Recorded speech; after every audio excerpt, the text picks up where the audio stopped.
السلام عليكم ورحمة الله. الحمد لله والصلاة والسلام على رسول الله وآله ومن والاه وبعد.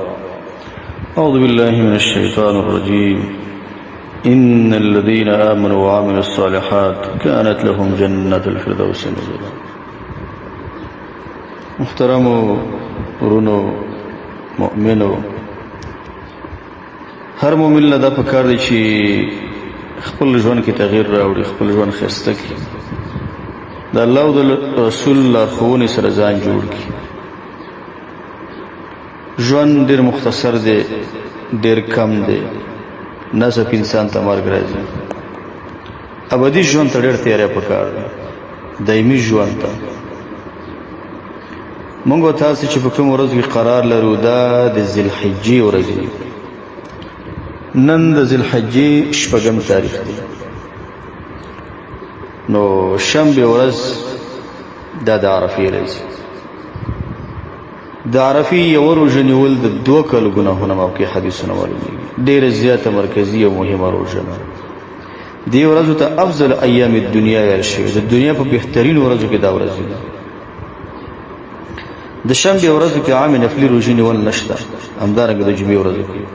خو که د عاشورې پکې راشي یا پکې دا راشي پروانه کې دا به نیولی شي. دا خبره شیخ عثیمین صاحب او نور ټول علماو ذکر کړې ده. تاسو رسول وتونه قدرمنو په دې باب ذکر کوم چې د مطلق د یوې روژې نیولو څومره فایدې دي. یو څوک یوه روژه ونیسي او بیا موږ تاسو د عرفې روژه نیسو دا څومره مهمه ده. یو صحیح حدیث کې راځي، دا حدیث امام نسائی رحمه الله نقل کړی دی: من صام یوما فی سبیل الله، چا چې یوه روژه ونیوله د الله په لاره کې، باعد الله ذلک اليوم حر جهنم عن وجهه 70 خریفا. چا چې یوه روژه ونیوله د الله په لاره کې، دا کس به الله د جهنم د اور نه 80 خریفه وړاندې کړي. او یو خریف دومره دی لکه د ځمکې نه د اسمانه پورې.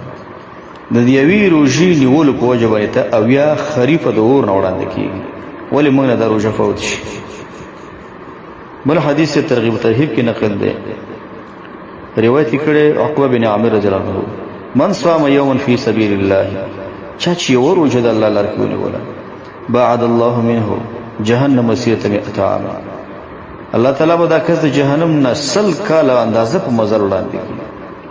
ته د 100 کاله مزل چې انسانو کې دومره د جهنم د اور نه وړاندې کېږي، ولې در نه روژه به فوت شي؟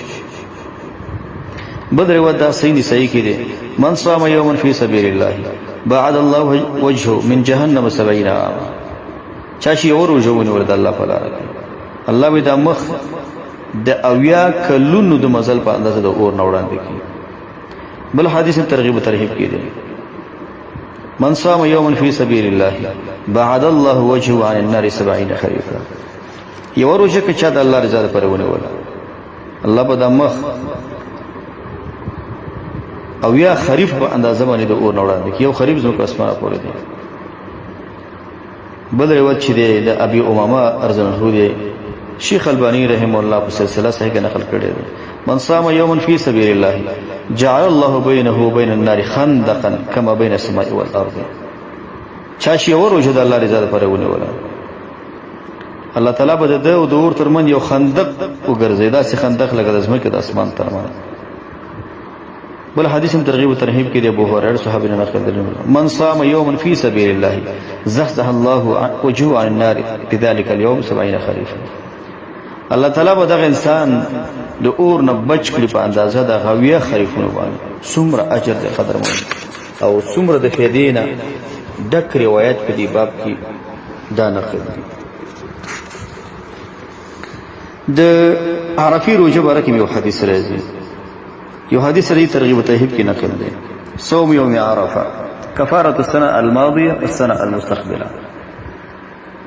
د عرفې یوه روژه کفاره ده د تیر کال او د راتلونکي کال ګناهونه ورسره ختمېږي. بل حدیث کې راځي: صيام شهر رمضان. خود رمضان عام فضل خو زیات دي. دا حدیث الارواء الغلیل نقل کړی: صيام يوم عرفه اني احتسب على الله ان يكفر السنه التي قبله والسنه التي بعده. نبی رسول الله زما د رب نه امید دی چې الله تعالی ور تیر کال راتلونکي کال ټول ګناهونه ورسره ختم کړي. د یوې د روژې د عرفې د نیولو سره نو د عرفې روژه زموږ استاد نه قدرمند باید فوت نشي. ډیره مهمه روژه ده، ډیره زیاته ضرور روژه ده. په دې ورځو کې تکبیرات ډیر ولای، تکبیرات الله اکبر الله اکبر الله اکبر، لا اله الا الله الله اکبر الله اکبر ولله الحمد، یا لا اله الا الله. یو ځکه حدیث کې راځي کنه ما اهل محل ولا کبر مکبر ولا سبح مسبح الا بشر بالجنه. سبحان الله الحمد لله الله اکبر دا ویل شي. صدقې ډیر ورکې په دې ورځو کې. شیخ عثیمین رحمه الله وایي د ذی الحجې په لسو کې صدقه د رمضان د میاشتې ډیر فضایل لري.